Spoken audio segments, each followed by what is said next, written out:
সচেতনতা মানে কি? সত্যটা যেমন জানা, তেমন মিথ্যাকে মিথ্যা হিসাবে জানা।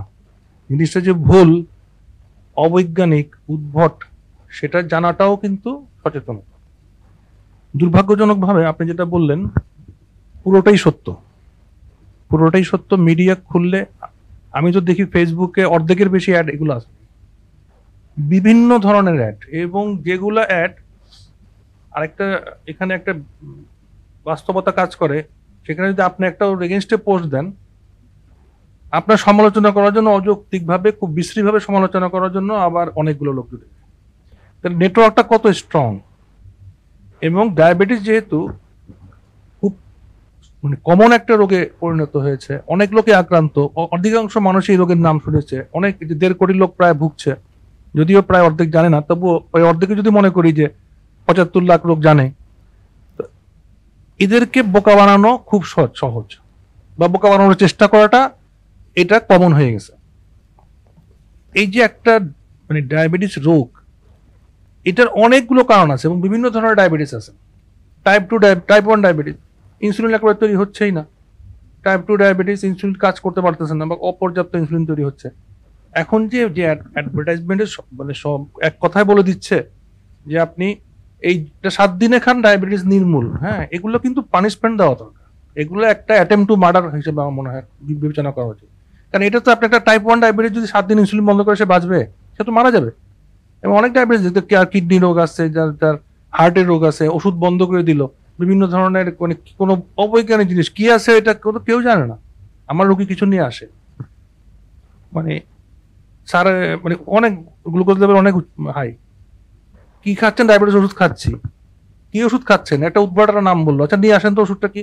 দেখলাম যে এটা কোনো কোনো কিছুই বুঝাই, মানে কোনো, এটা আমি একজন এন্ডোক্রাইনোলজি প্রফেসর হয়ে যে জিনিসটা কি এটা কখনোই ধরতে পারলাম না। মানে কোনো আয়ুর্বেদিক ওষুধ না এটা, মানে কি যে একটা উদ্ভট জিনিস, আমি বুঝতে পারতেছি না এটার ভিতরে কি আছে। তাহলে আপনি মানুষকে ধোকা দেওয়ার জন্য এমন একটা জিনিস বেছে নিচ্ছেন যেটা ঝুঁকিপূর্ণ। হ্যাঁ, এমনি অন্যান্য জিনিস ধোকা দেন যে আপনি দেখতে সুন্দর হয়ে যাবেন আরো, এটা খান, সেগুলো হয়তো অন্য জিনিস, কিন্তু এটা তো ঝুঁকি আছে, এগুলো করে স্টেরয়েডও দেওয়া হয়, আমি এটাকে এনকারেজ করছি না। কিন্তু ডায়াবেটিস বা ফ্যাটি লিভারের একটা বিরাট প্রবলেম আসতেছে এবং খুব কমন। এখন আলট্রাসাউন্ড করলেই মোটামুটি ফ্যাটি লিভার পাওয়া যায় যারা একটু স্থূল বা ডায়াবেটিস আছে। তো এগুলো হচ্ছে কি, যেখানে নাম্বার অফ পিপল, যেখানে অধিকাংশ এফেক্টেড, সেখানে এগুলোকেই তারা বেছে নিচ্ছে প্রতারণার হিসেবে। তো এই যে ব্যাপারে কিন্তু আমরা এসএডবি কিন্তু চেষ্টা করতেছি শুরু থেকেই যে কোনো মিডিয়াতে এগুলোতে বক্তব্য রাখার জন্য, এবং ডিজি হেলথ এবং মিনিস্ট্রি, এই দুটো সংস্থার পারমিশন ছাড়া কোনো ধরনের স্বাস্থ্য সংক্রান্ত কোনো অ্যাড যাতে এলাও করা না হয়, এটা আমাদের আকুল নিবেদন। কারণ এটা পারা যাচ্ছে না, আমরা নিজেরা ব্যক্তিগতভাবে চেষ্টা করে এটা বন্ধ করা যাবে না। কাজে এইটা ডিজি হেলথ এবং কঠোর ব্যবস্থা নিতে হবে।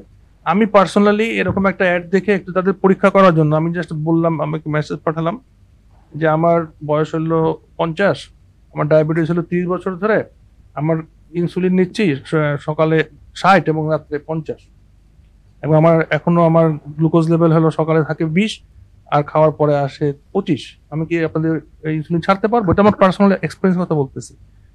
একটা আমাকে মেসেজ পাঠালো, ভয়েস মেসেজ বলে, একটা মেয়ের কণ্ঠে খুব কনফিডেন্টলি বলছে, জি স্যার, আপনি প্রথমে করেন কি, সকালে ইনসুলিনটা বন্ধ করে দেন, বন্ধ করে আমাদের ওষুধ খেতে থাকেন, তারপরে 1 সপ্তাহ পর রাতেরটাও বন্ধ করে দেন। যদি সিনারিওটা সত্যি এরকম হতো যে আমি একটা 50 ঊর্ধ্ব একটা লোক, 25 বছর 30 বছরের ডায়াবেটিস, এরকম হাই গ্লুকোজ লেভেল, এটা যদি আসলেই এরকম একটা লোক হতো, হচ্ছে এরকম লোক তো হচ্ছে, আমরা দেখতেছি আমাদের কাছে আসতেছে, যে কিন্তু যেটা বলো যে হার্টের প্রবলেম নিয়ে আসতেছে, বিভিন্ন স্ট্রোক করে আসতেছে। তো এই সমস্ত জিনিস কিন্তু হালকা ভাবে নেওয়ার কিছু ইয়ে না, এটা কিন্তু ভিটামিনের ইয়ে না, অ্যাড না, যেটা মানে দিলাম কিছু খাইলাম বা কিছু প্ল্যাসিবো, কিছু আটা ময়দা ভরেও কিন্তু কোনো কিছু অনেক কিছু বিক্রি করা হচ্ছে। সেটা অপরাধ হলেও সেটা কিন্তু খুনের মানে মতো অপরাধ, এটা কিন্তু খুনের মতো অপরাধ, সোজা কথা। মানে আপনি একটা পেশেন্টকে মৃত্যু ঝুঁকিতে ঠেলে দিচ্ছেন, এটা অ্যাটেম্প টু মার্ডার হিসেবে ধরা উচিত এবং সেভাবেই তাদের এটা শাস্তি হওয়া উচিত, এটা আমরা মনে করি, না হলে থামানো যাবে না। এবং এটা খুব বেশি সচেতন আপনি কতটুকু করতে পারবেন, শুধু বলে বলে, এটা নিয়ম করতে হবে, কঠোর নিয়ম করতে হবে। এবং দুর্ভাগ্যজনকভাবে সত্য, এখানে সত্য প্রকাশে কোনো মানে একটা হেজিটেট করা উচিত না যে একজন চিকিৎসক নামের একজন লোক আছে, কিছু ফলস ডাক্তারও আছে, ডাক্তার নামে যারা ডাক্তার না, কিন্তু একজন ডাক্তার আছে সেগুলো এই ধরনের করছে, এবং তাকে বিভিন্ন ধরনের ওয়ার্নিং দেওয়া হচ্ছে, আমি জানি না তার শক্তিটা কোথায়, এবং ওয়ার্নিং মানে করে ইগনোর করে সে বেশ হাসি মুখে বিভিন্ন জায়গায় জায়গায় বিভিন্ন কথা বলে বেড়াচ্ছে, এই ধরনের উদ্ভট চিকিৎসার কথা।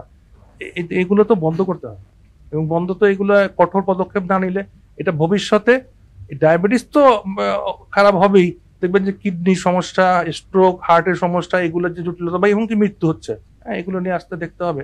কাজে আমাদের সবাইকে আপনাদের যে মিডিয়া আছে, মিডিয়াকেও এটা অনুরোধ এবং সবাই চেষ্টা থাকা উচিত এটাকে অনতিবিলম্বে বন্ধ করা এবং কঠোর শাস্তির ব্যবস্থা।